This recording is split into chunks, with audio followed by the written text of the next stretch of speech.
Hello Vijayasimha గారు బాగున్నారా? బాగున్నాను సార్. చాలా కాలానికి ఎలా ఉన్నారు మీరు? బాగున్నాను సార్, బాగున్నానండి. మ్మ్.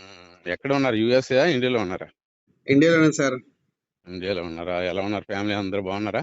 బాగున్నారు సార్. చెప్పండి సార్, ఇది ఏంటి విషయాలు? తెలుగు రెండు రాష్ట్రాల్లో ఏం జరుగుతుంది సార్? మీకు ఏమైనా ఐడియా ఉందా? ఏం జరుగుతుంది సార్? ఎవరు చూసినా బైబిల్ మీద పడి ఏడవడమే కదా. అంతేనండి, అంతేనండి.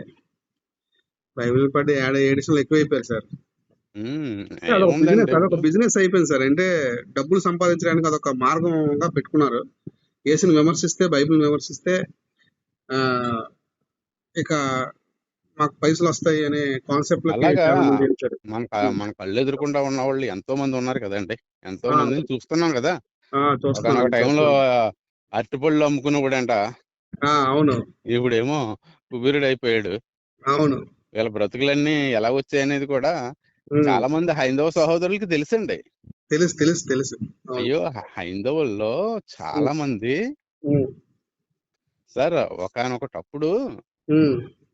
ముస్లింలు క్రైస్తవులు డిబేట్లు చేసేవారు అంతే. అవునండి, అవునండి. హైందవ సహోదరులతో ఏ విధమైనటువంటి ప్రాబ్లమ్స్ ఉండేవి కాదు క్రైస్తవులకి. అవునండి, వాళ్ళు చాలా మంచోళ్ళండి. ఆ అవును సార్. ఉమ్, వీళ్ళలో కొంతమంది ఉమ్, మతోన్మాదులు వాళ్ళ డబ్బులు సంపాదన కొరకు ఉమ్. తెలివి ఎవడో ఎవడో రావట్లేదు. మీరు గమనించండి, ఆ, ఈ క్రైస్తవుల్లోనే ఉన్న వాళ్ళు ఉమ్, మతోన్మాదులుగా మారినోళ్లే తప్ప కానీ నిజానికి ఉమ్. హైందవుల్లోంచి వచ్చిన వాళ్ళు లేరండి. అవునండి, అవును. ఉమ్. హైం మీరు గమనించారా ఇది? అవును, గమనించాను, గమనించా. క్రైస్తవుల్లోనే ఉమ్, వాళ్ళు ఉంటూ, వాళ్ళ ఉమ్, ఫ్యామిలీ అంతా క్రైస్తవంలో ఉంటూ, లేకపోతే అతను క్రైస్తవులోకి మారి, ఉమ్, క్రైస్తవుల్లోంచి ఉమ్. వాళ్ళు యాంటీ క్రైస్తవులుగా మారి అవును, డబ్బులు సంపాదించడం మొదలు పెట్టారు. అవునండి. ఆన్లైన్ కరెక్ట్ అండి. బ్యాంకింగ్ అంటారు. ఆన్లైన్ బ్యాంకింగ్, అవును. అంతేగాని ఉమ్, ఏదో ఒక బ్రాహ్మణుడు వచ్చి, ఉమ్, లేకపోతే ఆ, ఏదో ఒక హైందవుడు సహోదరుడు వచ్చి ఉమ్. వాళ్ళు ఇదిగో మీ గ్రంథంలో తప్పులున్నాయని గాని అవును, కరెక్టేనండి. ఈ విధంగా అస్సలు జరగలేదు. మీరు మొత్తం చూడండి. అవును, కరెక్ట్ పాయింట్ చెప్పారండి. అందుకే బైబిల్లో కూడా మనకు యోహాన్ పత్రికలో కూడా వారు మీలో నుంచే బయలుదేరుతారని ఉంది కదా సార్. ఎస్ ఎస్ మరి ప్రవచనం నెరవేర్పు అంటే అదే కదా మరి. అదే, అదే ప్రవచన నెరవేర్పు అంటే. ఆ, ఉమ్. ఈ మధ్యకాలంలో ప్రవచనాల కోసం ఒకడు వచ్చాడులేండి ముందుకి. ఆ, మీరు చూస్తూ ఉన్నారు అనుకుంటాను. ప్రవచనాలు తప్పు ఇదేది అంటున్నాడు. ఆ తమ్ముడు ఎవరో రమేష్ అనే తమ్ముడు అనుకుంటాను. అవునండి, అవునండి, అవునండి. ఆ, నాకు భలే విచిత్రం అనిపిస్తుందండి. ఆ ఆ అతనంతా మరి అన్బిలీవర్ అని చెప్పుకుంటున్నాడు. అన్బిలీవర్ అంటే ఏంటండి? అసలు అన్బిలీవర్ అంటే ఏంటి? అలా ఎందుకు పెట్టాడంటారు ఆయన? అన్బిలీవర్ అంటే నమ్మని వాడు, అంటే నమ్మకం విశ్వాసం లేనివాడు. దేని ఓకే. మీద విశ్వాసం లేనివాడు అది చెప్పాలి. ఆ దేని మీద విశ్వాసం లేనివాడు. ఆ, దేన్ని విశ్వసించడం లేదు అనేది ఆ, చెప్పాలి. అవును, అవును. ఇప్పుడు అంటే నేను అన్బిలీవర్ అంటే అసలే సత్యాన్వేషిని అని వస్తారు చాలా మంది. ఏంటంటే నేను సత్యాన్వేషిని అనే పాయింట్ కూడా తీసుకొస్తారండి. సత్యాన్వేషిని అంటే సత్యాన్ని అన్వేషించేవాడు. ఆ, ఖచ్చితంగానే వాడికి డౌట్స్ ఉంటాయండి. ఓకే. అండ్ ఈ భూ ప్రపంచం మీద నాకు అస్సలే ఈ సబ్జెక్ట్ లో డౌట్ లేదు అనేవాడు ఉమ్. ఉండడండి. ఉండడు, ఉండడు. అవును. ఎక్- ఎక్కడో దిక్కున డౌట్ ఉండవలసిందే. ఉమ్, నాకు లేదు అంటున్నాడంటే ఉమ్. అతను డిసైడ్ అయిపోయాడండి. డిసైడ్ అయిపోయాడు. అవును, డిసైడ్ అవును. అయిపోయినోడు అలా మాట్లాడతాడు. అంటే కానీ చాలా ఇంకోటి చెప్తున్నాను చూడండి. అంటే చాలా మంది అమాయకులు అలాంటి వారికి ఫోన్లు చేసి ఓ వాళ్ళు డిస్టర్బ్ చేస్తున్నాడు అంటే ఆ సహోదరులందరూ కూడా గమనించుకోవాలి. ఎవడో ఒక అనామకుడు వచ్చి ఈ విధంగా డౌట్స్ క్రియేట్ చేయడం వల్ల అది ఆ డౌట్స్ మాకు ఉన్నాయి అనడం అనేది కరెక్ట్ కాదు కదా. మనం మనకు ఓన్ గా పరిశీలించుకోవాలి కదా బైబిల్లో. ఇప్పుడు చూడండి, ఉమ్, ఒక్కొక్కరు ఒక్కొక్క కొత్త కోణం వెతుకుతారు. ఆ, ఇప్పుడు ఇతను ఎంచుకున్న కోణం కూడా కొత్తదే. అవును. ఎలాగా? ఇప్పుడు ఉమ్, నేను ఏ మతానికి సంబంధించిన వాడిని కాదు. ఉమ్, నాకు ఏ మతాన్ని నేను స్వీకరించకుండా నేను మామూలుగా ఈ క్రైస్తవ్యంలో మొట్టమొదటి నుంచి ఉండి ఉమ్, అందులో ప్రవచనాలు నెరవేర్పు ఒకటి కూడా నాకు కనపడలేదు అని చెప్తున్నాడు ఇతను. ఉమ్, అలాంటప్పుడు ఉమ్. మతోన్మాదుల దగ్గరికి వెళ్ళకూడదు. ఈయన ఫస్ట్ వెళ్ళకూడదు. అవును. వెళ్ళకూడదు, ఉమ్, ఇంటర్వ్యూలు ఇవ్వకూడదు. ఆ, ఎందుకంటే ఈయనకి ఇంగిత జ్ఞానం తెలుసు కాబట్టి ఓకే. ఈయన ఏం చేయాలంటే, ఒరే ఒకవేళ అక్కడికి నేను వెళ్తే నన్ను ఇలాగ అపార్థం చేసుకుని విధానాలు ఉంటాయి. కాబట్టి వాళ్ళు అడిగినా కూడా ఇంటర్వ్యూ ఏం చేయాలంటే తప్పించుకోవాలి. నొప్పించకుండా తప్పించుకోవాలి ఖచ్చితంగా. ఎందుకంటే ఇతను జ్ఞానవంతుడు అయితే. అవును అవును. మరి ఇక్కడ ఈ జ్ఞానం ఏమైంది లేదా కాదనమాట. అంటే ఆయన ఇంటెన్షన్ వేరు, అది చేస్తుంది వేరు అనమాట. అర్థమైంది మనకి. అది అది ఇప్పుడు నీకు అంతకే నాకు మొత్తం అంటాడు ఆయన. కొన్ని మాటలు నేను విన్నాను. ఆయన ఏమంటాడు అంటే, ఇదిగో బైబిల్లో ఈ విధంగా ఉంది, బైబిల్లో ఆ విధంగా ఉంది అని చెప్తున్నాడు. ఈ విధంగా ఉంది, ఆ విధంగా ఉంది అంటూ చెబుతూనే మరలా ఏమంటాడు అంటే ఈయన, లేదు అక్కడ ప్రాపసీ నెరవేరలేదు అంటాడు. నెరవేరిన మాటలు యేసుక్రీస్తు ప్రభు వారి మాటలన్నీ కూడా చూపిస్తాడు. అవును అవును. సింపుల్ చెప్తున్నాను చూడండి. ఆయన బైబిల్ని నమ్మడు అంతే అని అన్నాడు. బైబిల్ నమ్మడు అన్నప్పుడు బైబిల్లో ఏ మాట నమ్మకూడదు. అంతే. సింపుల్ అండి. బైబిల్ నమ్మను అన్నప్పుడు బైబిల్లో ఒక వ్యక్తి చెప్పింది నమ్మి ఇంకో వ్యక్తి చెప్పింది నమ్మను అంటే ఎలా కుదురుతుంది? నమ్మితే పూర్తిగా నమ్ము. పూర్తిగా అంటే బ్లైండ్ గా నమ్మాయి. నమ్మకం అంటే అది. అవును, లేకపోతే నమ్మకూడదు ఫుల్ గా. లేకపోతే నువ్వు నమ్ముతూ చదువు. అప్పుడు నీకు నీ కంటిలో ఉన్న పొరలన్నీ తొలగిపోయి అప్పుడు తెలుస్తుంది నువ్వు అపోస్తుడైన పౌలు కంటే గొప్పవాడు ఏం కాదు. అపోస్తుడైన పౌలే ఆ కాలంలో కంటి పొరలు పోతేనే గానీ అతనికి తెలుసుకోలేకపోయాడు యేసుక్రీస్తు ప్రభు వారు ఎవరు. అవును అవును అవును. కాబట్టి కొన్ని ఇలాగా వస్తా ఉంటాయండి. అలాంటి పట్టించుకోకూడదండి. వేస్ట్ సార్ వీళ్ళ. అవును అవును అవును. ఎందుకంటే ప్రాపసీలు నెరవేరుస్తున్నాయి కదా, వారు మీలో నుంచే బయలుదేరుతారు. ఆ ప్రాఫెసీ నెరవేరింది కదా. ఎలాంటిది దానికి ఆయనే సాక్ష్యం. వేరే అవసరం లేదు, దాన్ని అడగండి సరిపోద్ది. అంతే అంతే. అదే ప్రాఫెసీ నెరవేర్పు. నీలాంటి మనలోంచే బయలుదేరుతాననేది అదే ప్రాఫెసీ. అంటే వస్తున్నారంటే అర్థం ఏంటి? మహా శాస్త్రవేత్తలే బైబిల్ ని తప్పు పడదామని గొప్ప దొరలో పడ్డారు సార్. అవును అవును. ఇలాంటి చిన్నోళ్ళు ఎంత సార్ వీళ్ళు. అంటే చూడండి, మీరు గమనించండి, ఆయన మాట విధానం చాలా బాగా మాట్లాడుతున్నాడు. మర్యాదిస్తూ అన్న అంటూ చాలా క్లియర్ గా.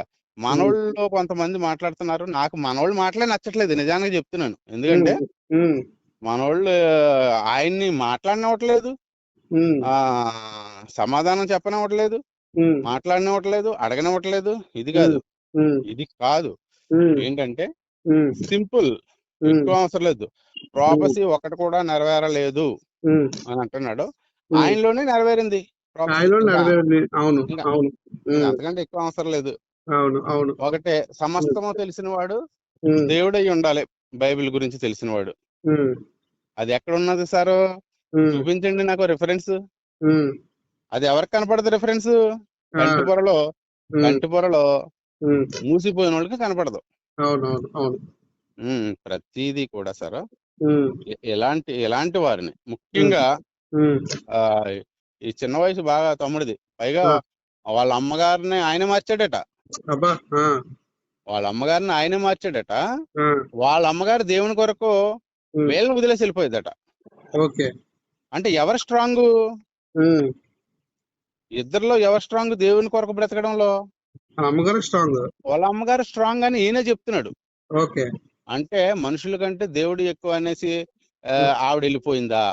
లేకపోతే ఏమండి, ఒక్కటి ఆలోచిద్దాం సార్, వాళ్ళు పర్సనల్స్ అవి. ఇప్పుడు అవి ఆయన చెప్పుకుంటేనే మనకు తెలిసింది. ఈయన క్రైస్తవ్యంలోకి వెళ్ళి వాళ్ళ అమ్మగారిని మార్చాడు అని చెప్తున్నాడు. అమ్మగారు మార్చినప్పుడు, అమ్మగారు అంత బలంగా ఉన్నప్పుడు మరి మీరెందుకు ఉండలేకపోయారు? లేకపోతే అంతలాగా బలహీనురాలుగా ఉన్నప్పుడే మార్చిన నీవు మరి నీ జ్ఞానాన్ని ఉపయోగించి అమ్మగారిని మరలా ఎందుకు వెనక్కి తీసుకురాలేకపోయావు? ఇది కదా మెయిన్ పాయింట్. కొంతమంది మేము మారాము, మేము గర్భాపసి అయ్యాము అని చెప్పుకుంటున్న వాళ్ళు ఎవరెందుకు మన ఉమ్, కరుణాకర్ సుగుణ ఉన్నాడు. ఓకే. వాళ్ళ ఇంట్లో వాళ్ళను కొంతమంది మార్చలేకపోయాడు. ఉమ్, ఉమ్. ఎందుకంటే కుయుక్తులు సార్, ఇవన్నీ కూడా కుయుక్తులు ఉంటాయండి. అవునండి, అవును, అవును. ఉమ్, డబ్బులు సంపాదించాలి అనే ఉమ్, కాన్సెప్ట్ ఉంటదండి. అవును, అవును, అవును. నిజానికి ఈ అబ్బాయి నిజాయితీ పరుడైతే ఉమ్, ఎవరి దగ్గరికి అయితే వెళ్ళాడో, ఉమ్, ఒకవేళ వెళ్ళకూడదు. ఉమ్. ఎవరి దగ్గరికి వెళ్ళకూడదు? ఇతను ఒకవేళ నిజంగా వెళ్ళాలి అనుకుంటే అన్బిలీవర్ అని పెట్టుకున్నాడు కాబట్టి అసలు ఆ పదమే తప్పు. ఆ, అన్బిలీవర్ అనే పదం తప్పు. కారణం ఏంటంటే ఉమ్, అతను దేనిని నమ్మడా, ఉమ్. లేకపోతే దేనికి అన్బిలీవర్ అతను. ఆ, ఆ, ఆ. ఇది క్లారిటీ లేదు. అవునవునవును, అవును.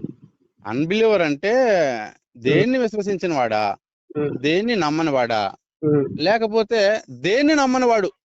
అది క్లారిటీ లేదు అక్కడ. క్లారిటీ లేదు, క్లారిటీ లేదు, అవును. ఇప్పుడు ఉమ్, అతను ఎవరి దగ్గరికి వెళ్ళాలి?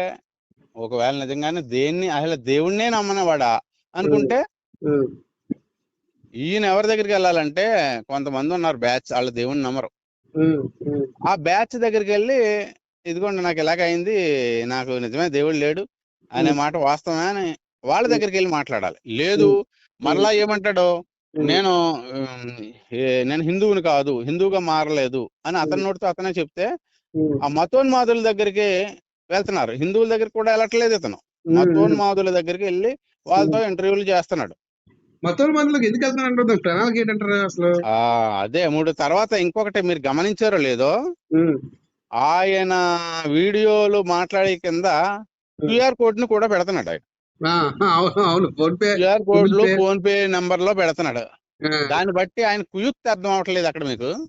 చాలా క్లియర్ గా అర్థమైపోతుంది. ఆ, ఆ మరి ఇంకెందుకు, ఉమ్, అతను ఉమ్, కేవలం డబ్బు సంపాదించుకోవడం కోసం ఏదో ఉమ్. ఒక మార్గాన్ని ఎంచుకుంటాడు. కారణం చెప్తున్నాను చూడండి, అది కూడా ఆ, ఎందుకంటే ఆ, ఈ పాస్టర్లలో కూడా లోపాలు ఉన్నాయండి. ఆ, ఎంతసేపు ఒకటే మీరు బాధపడకండి, నేను చెప్తున్నాను. ఎంతసేపు ఈ దశమ భాగాల గురించి, ఆ ఉమ్, ఆశీర్వాదాల గురించి, వీటి ఉమ్, గురించి, ఈ డబ్బులు లాగేయటం గురించి, ఉమ్, ఇలాంటిది ఎక్కువ చెప్పి బైబిల్ని తక్కువ చదివి ఉమ్. ఇలాంటి వాళ్ళకి సమాధానం చెప్పలేని స్థితిలో చాలా మంది ఉన్నారు. కాదంటారా, అవునంటారా? కరెక్టేనండి, కరెక్టేనండి. ఆ ఇలాంటి వాళ్ళకి ఎక్కువ ఉమ్, అతను ఏం చేస్తాడంటే, ఫోన్ ఉమ్, చేయటమో, లేకపోతే వీళ్ళు ఏదో పెద్ద తెలిసినట్టుగా వీళ్ళు ఫోన్ చేసేసి ఉమ్, మాట్లాడటమో జరుగుతుంది. ఉమ్. అంటే ఏమండి ఇప్పుడు మనుషులు చేస్తున్న తప్పుల్ని ఎత్తి చూపించి బైబిల్ మీద పడుతున్నాడండి ఆయన. అది పాయింట్ అసలు. మీకు చెప్తున్నాను చూడండి, ఆయన మారటానికి గల కారణం కూడా నేనేమనుకుంటున్నాను అంటే, ఇది నా ఓన్ ఒపీనియన్. ఉమ్, ఏమనుకుంటున్నాను అంటే, ఉమ్. ఎక్కడో ఒక పలానా ప్లేస్ లో పనిచేశానని చెప్పాడు ఇతను. అవును, ఆ ప్లేస్ లో వాక్యం కంటే కట్టుకథలు ఎక్కువ. అవును, అవును. ఆ ఇతను ఏం చేశాడు అంటే, ఈ అక్కడ ఉన్నటువంటి వాళ్ళ బిహేవియర్ ని చూసి ఉమ్, ఈయనకి నచ్చలేదు అనుకుంటాను. బహుశా ఈయన జెన్యూన్ అనుకుంటాను నేను. ఉమ్, ఈయనకి నచ్చలేదు. నచ్చకపోగా ఏం జరుగుతుంది అంటే, ఉమ్. ఆ బైబిల్ మీద పడతారు వీళ్ళు. కానీ అందరూ అలా ఉండరు కదండి. అదే అంటున్నాను నేను. అందరూ ఉమ్, అలా ఉండరు. ఉమ్. ఆయన 15 సంవత్సరాల సుమారు ఎంతో అక్కడే ఉన్నారంట. ఓకే. అందరూ అలాగా ఉండరు. 15 సంవత్సరాలు అన్నట్టుగా నాకు గుర్తు. అవును, అవును, ఆ, అవును. అంటే మనుషుల లోపాలను చూసి బైబిల్ తప్పు పట్టే దేనిలోకి వెళ్ళిపోయాడు. అది ఆ, పాయింట్. అది పాయింట్. మెయిన్ ఏంటంటే ఈ సోషల్ మీడియాలో ఒకంత గందరగోళం క్రైస్తవ్యం మీద జరగటం చూసి, తర్వాత తల్లి కూడా ఈయన నుంచి దూరం అవటం చూసి, ఆయన ఒకంత అపార్థాలు చేసుకుని మానసికంగా నొచ్చుకుని బయటకు వచ్చేసాడేమో, అతను అలాగ అయిపోయాడేమో పాపం అని నాకు బాధ కలుగుతుంది అనమాట. ఎందుకంటే నేను కూడా కొన్ని సంఘాలకి వాళ్ళ సంఘాల్లో పరిస్థితులు చూసినప్పుడు, వాళ్ళు మామూలుగా ఉన్నప్పుడు బాగానే ఉంటారు, సంతోషంగానే ఉంటారు. వాళ్ళకి ఏదైనా ఆపద వచ్చినప్పుడు కానీ, లేకపోతే వాళ్ళ ఇంట్లో భయంకరమైనటువంటి సంఘటన ఏదైనా ఎవరైనా చనిపోయినప్పుడు కానీ దేవుడిని విడిచిపెట్టేస్తారు. దేవుడిని విడిచిపెట్టేస్తారు. 15 సంవత్సరాలు ఆయన అక్కడే ఉండి తర్వాత ఆయన ఇలాగయ్యాడు అంటే,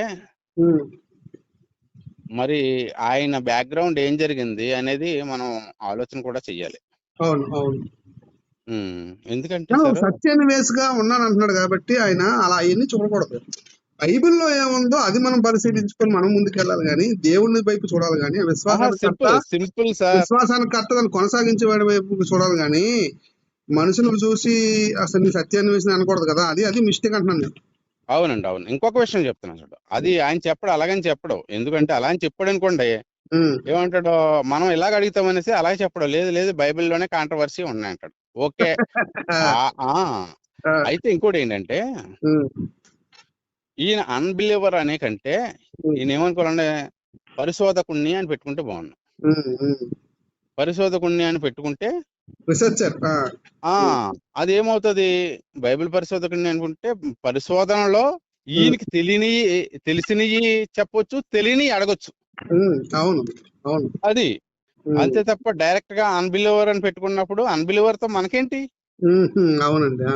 అన్బిలీవర్ తో మనకేంటి సార్? కరెక్టే. నేను పరిశీలిస్తాను. లేదా ఏం చెప్పాలి, నీకు నచ్చలేదు, నువ్వు మౌనంగా ఉండు. నీకు నచ్చలేదు కదా, నీకు నచ్చలేనప్పుడు నువ్వు మౌనం అయిపో. నీకు నచ్చిన దాన్ని నువ్వు చేసుకో. నమ్మను అని డైరెక్ట్ గా చెప్పేసినోడితోటి నువ్వు నమ్మాలి అని మనం ఏం చెప్పకూడదు. అవునండి, అవునండి. ఇది అవివేకం అవుతుంది. కరెక్టే. కాబట్టి అలాంటి వాళ్ళు అందరూ కూడా వేస్ట్ సార్ నాకు తెలిసి. అలాంటి ఫ్యూచర్ లో నిలబడలేడు మనోడు. అయిపోయింది. ఏంటి సార్ నిలబడేది? ఒక విషయం చెప్తున్నా చూడండి, ఈ 2 రకాలుగా ఉంటాయండి. ఎలాగా, ఒకటి మతోన్మాదుల బ్యాచ్ ఆయన్ని ఎంకరేజ్ చేస్తారు సార్. చేస్తుంది. ఈ క్రైస్తవుల్లో ఉన్న వాళ్ళు ఆయన ఏంటంటే ఆయన కొరకు ప్రార్థన చేస్తారు. ఓకే, అర్థమవుతుందా సార్? అర్థమవుతుంది. నేను కూడా ఆయన కొరకు ప్రార్థన చేస్తానండి, మీరు కూడా చేయండి. ఎందుకు అంటే క్రైస్తవుడి లక్షణం ఒకటే, శత్రువునైనా ప్రేమించు. అంతే, శత్రువునైనా ప్రేమించు. అలాగంటే ఇంకోలా కూడా అనొచ్చు, అయితే అపవాదిని ప్రేమిస్తారా మీరు కదా. అందుకే దానికి కూడా ప్రతి దానికి మన దగ్గర సమాధానం ఉంటది. సమాధానం లేకుండా ఏం చెప్పం గానీ, కాకపోతే ఏంటంటే వీళ్ళ కాన్సెప్ట్ ఏంటనేది మనం అర్థం చేసుకుని, వీళ్ళ బ్యాక్గ్రౌండ్ ఏంటనేది అర్థం చేసుకుని మనం మాట్లాడగలిగి ఆలోచించగలిగితే అప్పుడు ఖచ్చితంగా ఇలాంటి వాళ్ళతో మనం మాట్లాడటం కూడా వ్యర్థం అనేసి నాకు అనిపిస్తుంది సార్. ఎందుకంటే ఆయన పెట్టుకున్న ఆ టైటిలే ఆయన్ని కూడా ఎవరు నమ్మరు, డిగ్రేడ్ చేస్తుంది. అవును, అంతే, ఆయన్ని కూడా ఎవరు నమ్మరు. అదండి. ఓకే సార్, అయితే సరే సార్, అయితే మంచి విషయాలు చెప్పారు. ఓకే అండి, okay sir, okay, right sir, bye.